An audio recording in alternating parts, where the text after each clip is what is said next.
My self MR sir. आज की इस वीडियो में जनरली हम लोग बात करेंगे बच्चों, कैसे आप एग्जाम में बहुत अच्छा परफॉर्मेंस कर सकते हैं।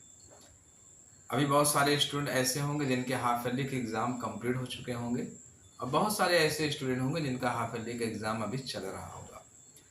तो बच्चों यहाँ पे मैं आपको बात करूंगा, जो है आपसे बात करूंगा कि आप आने वाले जो आपके बोर्ड्स एग्जाम हैं या आपका कोई भी एग्जाम है उसमें आप कैसे बहुत अच्छा परफॉर्मेंस कर सकते हैं। यहाँ पे पर्टिकुलर मैं किसी एक सब्जेक्ट में बात नहीं करूँगा, मैं एक सब्जेक्ट को जो है एग्जाम्पल के तौर पे लेना चाहूँगा, फिर उसी से आप मैं चाहूँगा कि आप उस कंसेप्ट को, उस बात को बाकी सब्जेक्ट पर आसानी से अप्लाई कर सकते हैं। देखिए बच्चों, सबसे इम्पोर्टेंट चीज़ है कोई एग्ज़ाम जो होता है, कोई भी एग्ज़ाम हो सकता है, चाहे बोर्ड का एग्ज़ाम हो, चाहे कोई कॉम्पिटिटिव एग्ज़ाम हो जैसे आपका नीट हो गया, चाहे आपका कोई जेईई मेंस का एग्जाम हो, एनीवन कोई भी एग्जाम हो। बच्चों एग्जाम का सबसे मेन होता है कि उस एग्जाम का सिलेबस क्या है। तो मतलब कहने का मतलब ये है कि आपको देखना पड़ेगा कि उस एग्जाम का सिलेबस क्या है। सिलेबस से आपको ये आइडिया हो जाएगा कि इस एग्जाम में पर्टिकुलर सब्जेक्ट के कौन कौन से पॉइंट इंक्लूड हैं, कौन कौन से नहीं हैं, मतलब कौन कौन से पूछे जा रहे हैं, कौन कौन से पूछे नहीं जा रहे हैं। अब इसका आइडिया आपको कैसे लगेगा बच्चों, तो इसका आइडिया लगाने के लिए मैं आपको कुछ मेथड के बारे में बात करूंगा। सबसे पहले अगर मैं बात करूं बच्चों, चाहे आप बोर्ड देना चाहते हैं, चाहे आप नीट देना चाहते हैं, चाहे आप जेईई मेंस देना चाहते हैं, इन सब के लिए एक कॉमन बुक होती है जिसको बोलते हैं एनसीईआरटी।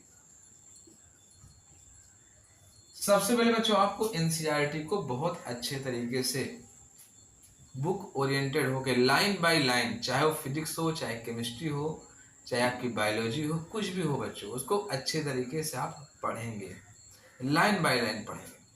पढ़ने के बाद उसके बाद बच्चों आपको क्या करना है कि आपको पढ़ने के बाद क्वेश्चन की प्रैक्टिस करनी है बच्चों। किसकी प्रैक्टिस करनी है? Practice question. अब क्वेश्चन की प्रैक्टिस आप कहाँ से करेंगे, ये भी आपके पास क्वेश्चन आ सकता है कि सर हम क्वेश्चन की प्रैक्टिस कहाँ करेंगे।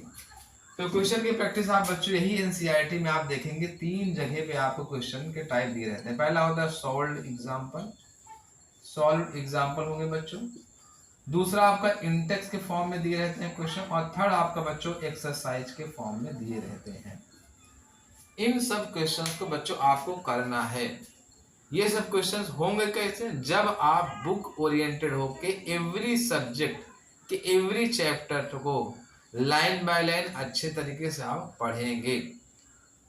ये हो गया बच्चों। अब हमारे पास ये आता है कि सर आपने इसकी बात नहीं की। अब चाहे बोर्ड का एग्जाम आपको देना है, चाहे आपको नीट का देना है, चाहे जेईई मेंस का देना है बच्चों, इनके पीवाईक्यू आते हैं। पीवाईक्यू का मतलब क्या होता है? प्रीवियस ईयर क्वेश्चंस बुक आती है, जैसे हम लोग अनसॉल्व्ड एग्जाम्पल ही बोलते हैं, सॉल्व्ड एग्जाम्पल ही बोलते हैं।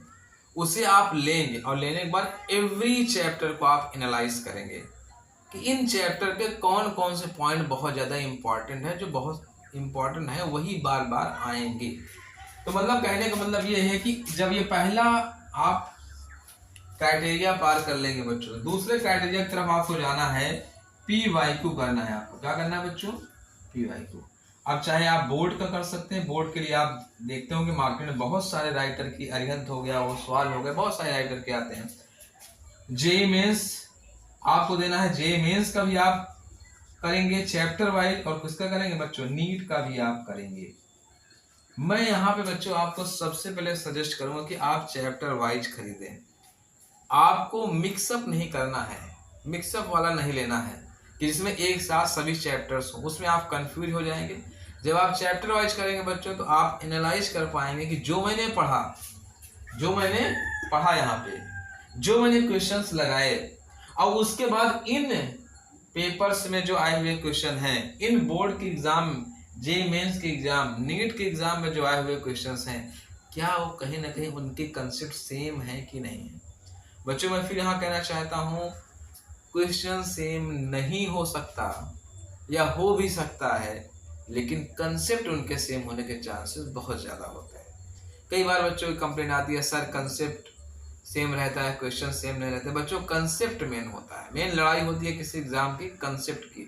बुक से हमें क्या मिलता है, कंसेप्ट मिलता है, इस तरह के क्वेश्चंस को वो कैसे अप्लाई करना है, कैसे उसे फार्मूला रख के उसे सॉल्व करना है। अब बच्चों जब ये 2 चीजें आप कर लोगे, 2 चीज करने के बाद बच्चों आपको क्या करना है कि टेस्ट देने हैं। टेस्ट आप कहाँ दे सकते हैं, आप अगर कहीं से भी आपने क्या नाम है क्लासेस कर रहे हैं, कहीं भी क्लासेस कर रहे हैं, तो वहाँ पे आपका टेस्ट शेड्यूल रहता होगा, टेस्ट होता होगा, तो आप उस टेस्ट को दें और अपने आप को एनालाइज करें। बच्चों एक चीज़ का हमेशा ध्यान रखना, किसी भी टेस्ट में, किसी भी एग्जाम में आपके नंबर कम आ रहे हैं ये मायने नहीं रखता, लेकिन उन नंबर के कम आने को आप अगर बार बार कम आ रहे हैं तो आपको एनालाइज करने की ज़रूरत है और आपको धीरे धीरे उन नंबर को इंक्रीज करने की ज़रूरत है। ये कैसे कर सकते हैं आप, ये जब आप बार बार टेस्ट देंगे। टेस्ट से आपको मालूम चलेगा कौन सा चैप्टर हमारा वीक है, कौन सा स्ट्रॉन्ग है, किस पे ज़्यादा मेहनत करने की ज़रूरत है, किस पे कम मेहनत करने की ज़रूरत है। तो ये मैंने कुछ पॉइंट आपको बताने की कोशिश की। अब इस पॉइंट को बच्चों, चाहे आप फिजिक्स, चाहे केमिस्ट्री, चाहे बायोलॉजी, चाहे मैथ, चाहे इंग्लिश, चाहे हिंदी, कोई भी सब्जेक्ट आपका हो बच्चों, आप इसको अप्लाई कर सकते हैं। पहली चीज़ बच्चों हमेशा याद रखना, आपको बुक ओरिएंटेड होना है। आज डिजिटल ज़माना है, बहुत सारी चीज़ें हमको डिजिटल मिल जाती हैं, लेकिन मैं बच्चों आपको रिकमेंड करूंगा कि डिजिटल के साथ साथ आप बुक को भी कायदे से हार्ड कॉपी के फॉर्म में आप जरूर पढ़ें। वो ज़्यादा हमारे पास कहीं ना कहीं उसका जो है क्या नाम है इनपुट देने के बाद आउटपुट ज़्यादा आता है। तो इस तरह से बच्चों बहुत अच्छे तरीके से आपको करना है। और जो जो बच्चों ने या जिन जिन बच्चों ने हाफ ईयरली का एग्ज़ाम दिया उनमें क्या कमियां रह गई, कैसे क्वेश्चंस आप नहीं कर पाए, उसको भी और अच्छे तरीके से बेहतर करें। आई होप बच्चों आपको ये हमारा वीडियो बहुत अच्छा लगा होगा। मिलते हैं नेक्स्ट वीडियो में नेक्स्ट टॉपिक के साथ।